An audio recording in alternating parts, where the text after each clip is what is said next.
So we meet after 2 weeks. So before we go on with the reading further, just to reconnect to the thread that we have been following with Sri Aurobindo's help. We have read so far that to set out on this infinite journey, which is truly a very beautiful journey, delightful journey, worth taking everything. Mother says so beautifully in one of her prayers, to turn towards Thee, to unite with Thee, to live for Thee and by Thee, is to breathe infinity, to get supreme peace, unalloyed happiness. It is to breathe infinity, to soar into eternity, to escape from time and space. And then she laments. This is God's lament. We have our own laments. She says, why do men flee from these boons as though they feared them? And then she touches the finger on the real problem of our nature. What a strange thing is this ignorance that keeps men away from the very thing that will give them happiness and makes them subject and tied to this painful school of ordinary existence, fashioned almost entirely by struggle and suffering. So, on this infinite journey, Sri Aurobindo has told us that we should have the right ship and the right compass and the right power. The force of our lower nature cannot carry us very far. If the journey is undertaken under stress of desire or any personal benefit or advantage, it won't carry us very far. It's a very fragile boat and it sinks very fast.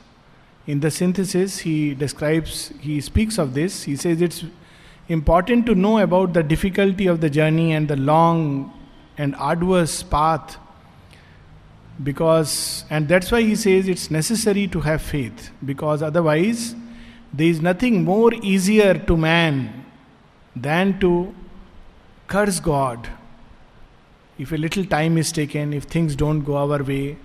So he says it's very important to have that faith that will carry us through. Faith is the right steering wheel which can take us. It is not the human intellect which judges things by appearances that one can undertake this journey. Second thing he says, what is the ship? The ship cannot be our knowledge, which is derived from our mental understanding of things, but Brahma Vidya, the Shastra, the knowledge that the divine comes and gives us. There is a path and one has to walk on that path. When it is said that one can approach the divine in as many ways, it doesn't mean that one may sing and dance and drink and make merry and one is on the road to the divine. There is a way, there is a path. And there are many paths that take us. And one can pick and choose and eventually they all converge onto one path. But the inner path is an inner path. It is not an absolutely wild journey. Otherwise, the whole idea of all this synthesis and everything else would become redundant. The second thing that Sri Aurobindo tells us, that we must make a sankalpa of Atma Samarpan. In other words, he explains to us, it means to hand over ourselves in the hands of God. He will carry us. And it means, it sounds very easy, but as we shall see when we go through some of the readings, because he takes us through things which are shubh and through things which to our ordinary mind are ashubh, things which we like and things which we don't like, not only outside, that is relatively easier, but within us, not only in events and circumstances of our outer life, but things that arise within our nature, and he carries us through them. So there is a need of sankalpa of Atma Samarpan. And when these things arise, we have not to either roll in the mud of guilt and shame and suffering, or haste and impatience, which are two sides of the same coin. But he bids us to learn to stand back and observe. These are waves of nature, not us. And slowly, because we don't consent to them, they begin to lose their hold. This is a whole process Sri Aurobindo describes in a detail, that the process of yoga evolution is not through substitution, it is not through nigraha. He says these are two things that human beings use. Substitution is that we want to get rid of anger, so we cultivate benevolence. We want to get rid of lust, so we cultivate true love. This is usually the way that human beings use as human beings. And he says it has its role, but it doesn't carry us through and across the circle of nature or circle of ignorance. The other method that we use is nigraha. That means we block or shut the thing and we don't look at it and it's not in us. But the unfortunate part of that is that, number one, we begin to find it everywhere else. And the second danger is, Mother has spoken this very beautifully, when we are unconscious of some movement in us, we begin to see it everywhere.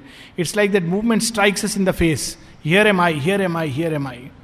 The second problem of nigraha is that when we suppress a thing violently, it has a danger of erupting forcefully the moment, in any unsuspecting moment, when the control is lost. It's not through mental control, but through a persistent, steady psychic rejection of things. And this rejection is not easy in the beginning. So Sri Aurobindo says, divine leads us through even sometimes an exhaustion of these propensities. They become lesser and lesser with their hold. Initially, where we took rasa in them, we begin to feel a vairagya towards them, not the vairagya of either the disappointed and the frustrated. That is a very weak kind of vairagya and very temporary. But vairagya that arises from an illumination that this is the mud and mire in which we have been rolling for so long, and that becomes the starting point of this journey. And when that begins to develop, the true inner vairagya, the sattvic, luminous vairagya, it is then that the tendency has become weak, and that's the time when sanyama, which is a steady application of the power of rejection, that we can really arrive at the fruition of yoga. He describes this process in great detail, this process of evolution. And that is why it takes time, and one has to allow time, as he says, to God, because this is compressing many births, lifetimes of evolution in a short period of time. The third thing that he tells us is, which is very difficult for human mind to understand, is to see God in everything.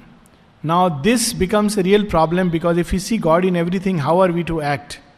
Partly the difficulty arises because we attribute certain kind of qualities to God which are nothing but our mental qualities. When we say God is all good, all shubha, we think He is good in the human way. So we think that God is all the human qualities that we have exaggerated or aggrandized to their absolute. And God must be like some super human being. Of course, He is superhuman, but not the way that He is a superior human being. There is a difference between being superhuman. Superhuman is one who transcends humanity. And in one of his aphorisms, Sri Aurobindo says very beautifully that God neither practices indiscriminate compassion, nor does He practice blind destruction. So, is He worse than human beings? He acts from a very different consciousness, a consciousness which is vast, infinite, which always carries in it infinite ananda, infinite knowledge, infinite consciousness, infinite goodwill, not just goodwill of a moment. Our actions are, very, very, we think only of the immediate good, what can really help us, what profits us, benefits us. But the divine ways are very, very different. There is a little story I remember, and one, of course, is a story, fictional story. The other, I am told, is a true story. I am sure it must be true. There was somebody who, first the fictional story. The fictional story is that once Narada asked Lord Vishnu, what is the benefit of God's, the company of saints? So Vishnu says that, you are a saint, why do you ask me? Why don't you go and try it and test it out? You go and give your company to people and see what happens. So Narada goes and he wants to, find out what happens when people keep the company of saints. So as he comes down to earth, he is first attracted to a little bird which is, just born. And Narada is attracted. As he goes and sees this little bird, the bird dies. Narada is horrified. He says, something has gone wrong. I must be mistaken. He quietly retreats. And then he enters the town where he has gone, the village. And as he's moving, suddenly one villager spots him. And he says, Holy sir, will you please come inside and bless my house? So he goes inside. He says, yes, what is it? He says, my cow has just delivered a baby calf. Will you please come and bless the calf? So Narada is very much puffed up. I am after all saint. God has sent me on earth. He goes and blesses the calf. And before Narada can turn back, the calf dies. Now Narada is on his heels with the villager behind him. And he reaches, trying to escape from that, the court of the king. He says, I must tell him, now I seek refuge in you. I am, after all, by mistake I have landed up on this planet. And the king comes to know, oh, you are Narada. He says, oh, Narada, you have come at a very right, opportune moment. The queen has just delivered a baby boy. Would you be kind enough to come, bless and name him? Now Narada is frightened. This is dangerous. The game is getting dangerous. But he has no choice. The identity is disclosed, so he goes very hesitatingly to the little child, little prince. All the while he is remembering God, that if some catastrophe happens, then I had it, so you do something. But as he draws close to the prince tells him silently, communicates silently, Narada, don't you recognize me? I am that little bird and the little calf. Thanks to your presence, that I have evolved so rapidly and I am born into the king's palace. So we have a very narrow and limited vision of life. That's our problem. Whereas the divine acts with a massive, lives after lives are there in front of him. And then we come to the other story. This story, I am told something had happened, and the mother was told about it, and the mother said, ask this man to leave and go away. Now, this man, apparently, as per his understanding, he had not done anything wrong. In fact, the whole thing was not true. So he went and told the mother, but she had decided that he should go. So he went and asked Nolnida that I have not done anything wrong. Why is this being told to me? And Nolnida made a very beautiful revelation. He said, mother has told you, take it as her grace. And he took it as a grace. He went back. After 10 years he came back. And he said, now I understand why the mother asked me and why I had to go through this. So divine acts from a very, very vast consciousness. Something which we cannot understand. And yet, what is Sri Aurobindo asking us? He is asking us to bid and rise to that level. He is not saying that you will always remain where you are. He is asking us to rise to that level, to see God in everything and act, which is something which is difficult for the ego-bound human mind to understand. So what kind of action that would be? Sri Aurobindo explains to us that normally human beings act from two standards of action. But even before he says that when human beings it comes to action, they use a term which is used in the Gita and give it a very wrong meaning. The term is kartavyam karma. Act as you have been appointed. Kartavyam karma. Appointed by whom and by what? So he says the word has been mistranslated as duty. You have been given a duty and you must fulfill that duty. So it is the duty of the judge to do something and duty of the soldier to do something, and it's a order of society and he must act according to that. He says it is all right, this is a kind of ignorant standard, but if this is what Gita had to teach us, then it should be in the textbooks of political science. It cannot be the teaching of a great spiritual truth which bids us to act according to the kartavyam karma. Niyatam kuru karmani. Where is this niyatam kuru? Where is that action which is determined from within? So Sri Aurobindo tells us that usually 3 motives of action we must discard to begin with. One, action which is tamasic, we read that last time, which is simply mechanical, habitual action, simply because we have been trained to act in a certain way, think in a certain way, feel in a certain way. We act according to that. It's a pure mechanical action. The second, rajasic action, where we act in the stress of our eager rajasic desire. Rajasic desire take many forms, from gross fruits that we may get out of the action, like money, etc., to subtler fruits like fame and name, to still subtler fruits that we will be, if we act like this, we will be assured a seat in heaven. This is something which we want, always, that I am doing all this. Are you sure you have signed my visa? We often want divine to, give us not only passport but stamp the visa into the supramental consciousness, and then we must act. So all this is a rajasic action. The third, he says, men act according to sattvic action. Sattvic action is where we have the dualities, right and wrong, good and bad, evil and pleasant and unpleasant. So he says this also is an inferior mode of action, an inferior standard of conduct.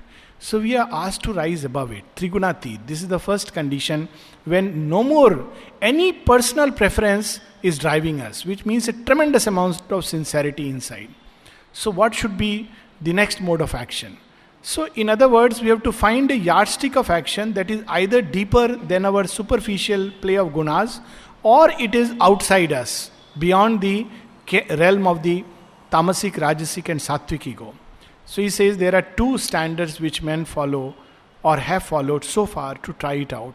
One is that they follow the Shastra. Now the advantage of Shastra is a cumulative wisdom that has been accumulated over the ages, and this exceeds a human life. Now when we act according to the Shastra, it helps us to subordinate the ego. It trains us not to act only according to my personal ideas, opinions, getting and having, but to act according to something which has been given by somebody with an illumined or a higher consciousness. But the problem of Shastra is that it is not the spontaneous law of one's evolution, and the Shastra, a time comes when the old Shastra must be replaced by a new Shastra. And he gives an example of Moses' law being replaced by the law of Christ, which is a higher Shastra.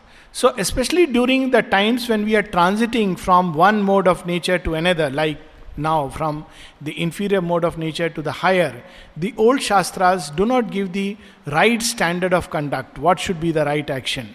But they are one of the ways that human beings act. Second is according to one's Swabhava and Swadharma, which is deeper and intrinsic. One acts according to one's own deepest, highest will in oneself. This will in oneself is the special turn of one's own being. It is the true soul nature.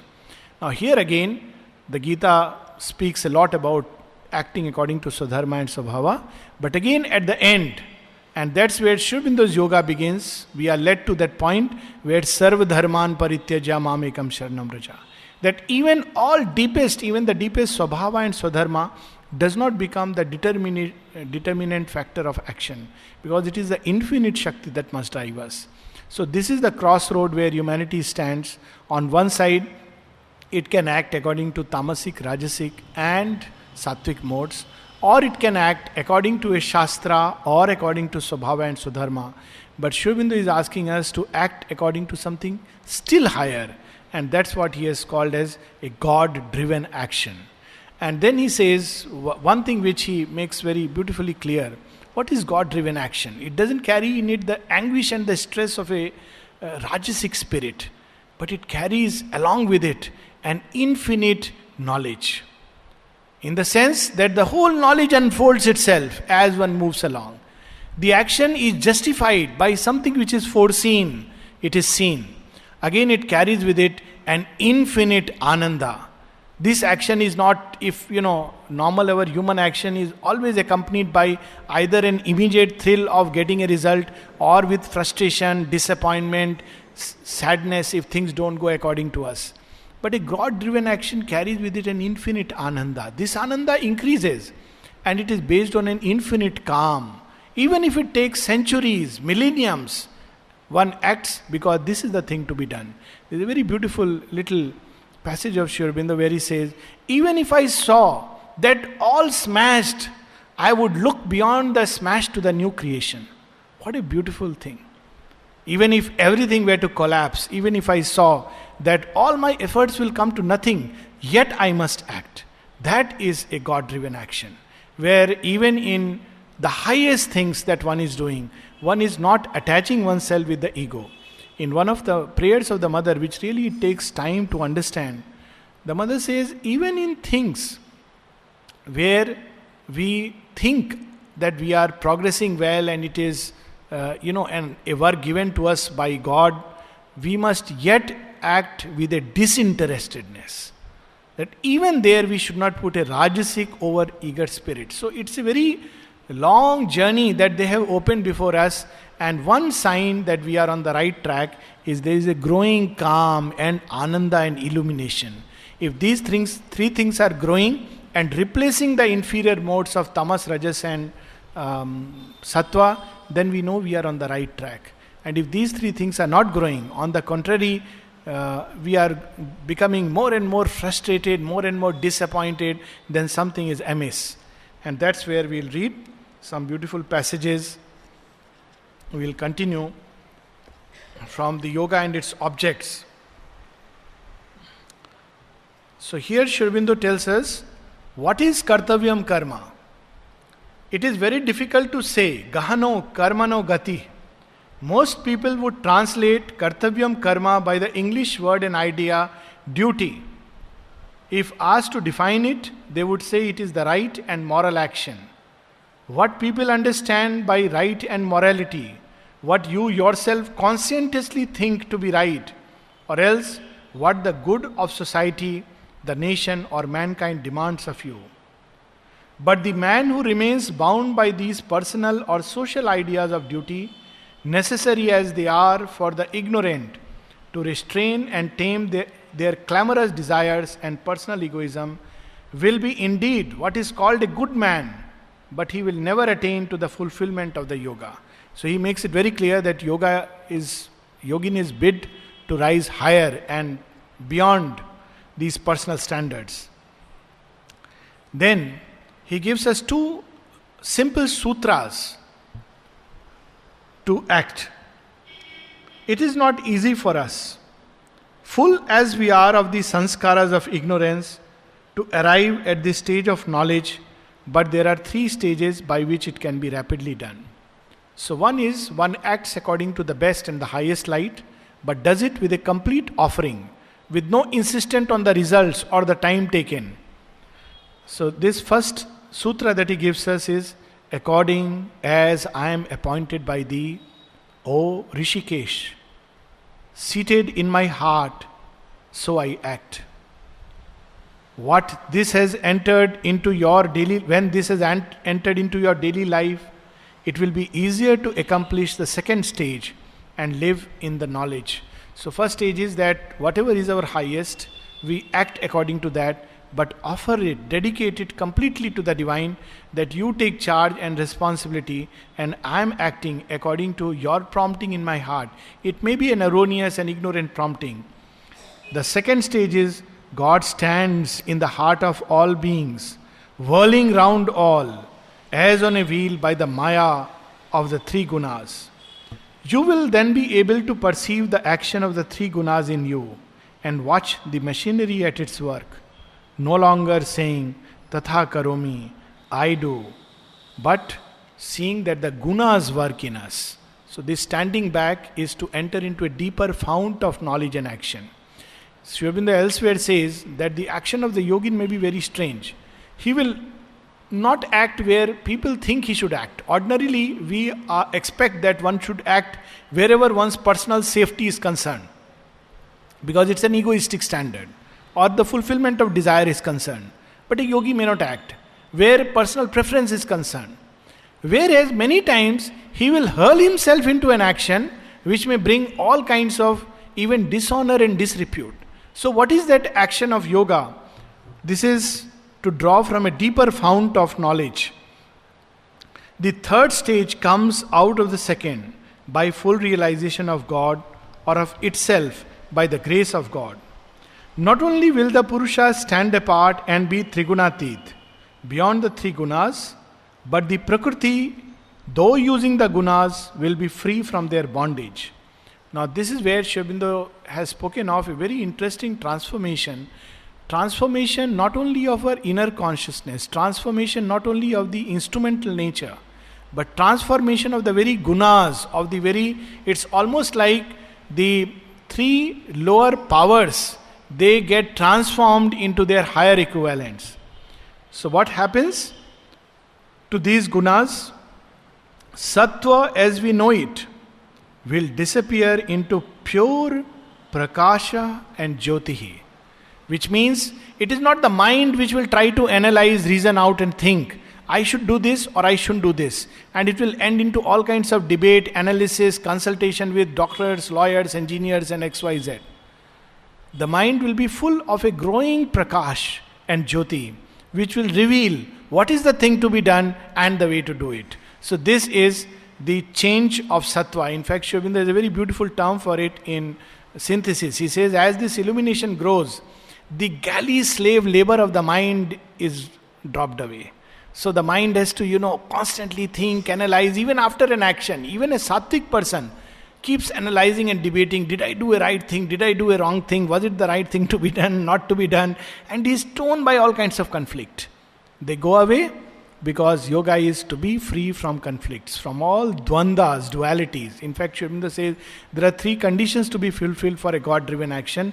Nispriha, that means no will to get or attachment to something and wanting something, to possess something, to get a particular result. The second is nirdvanda, to be free of conflicts. And the third is nirahankara, free of egoism. So he is revealing to us what happens.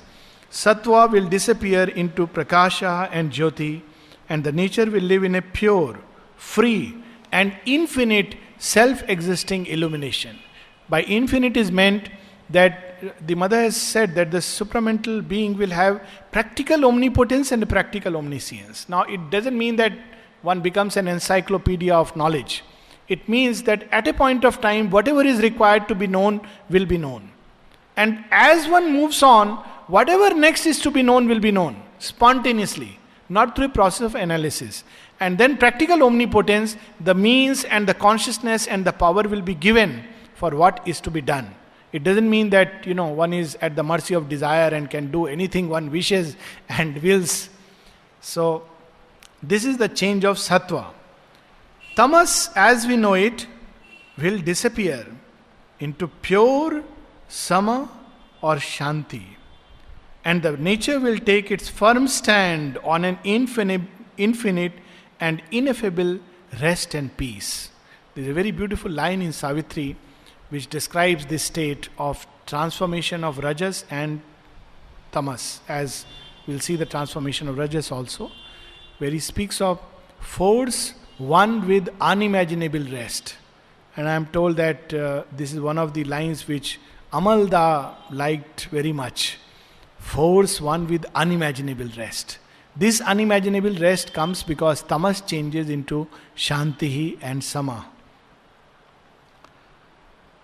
Rajas, as we know it, will disappear into pure tapas, and the nature will flow in a free and infinite ocean of divine force.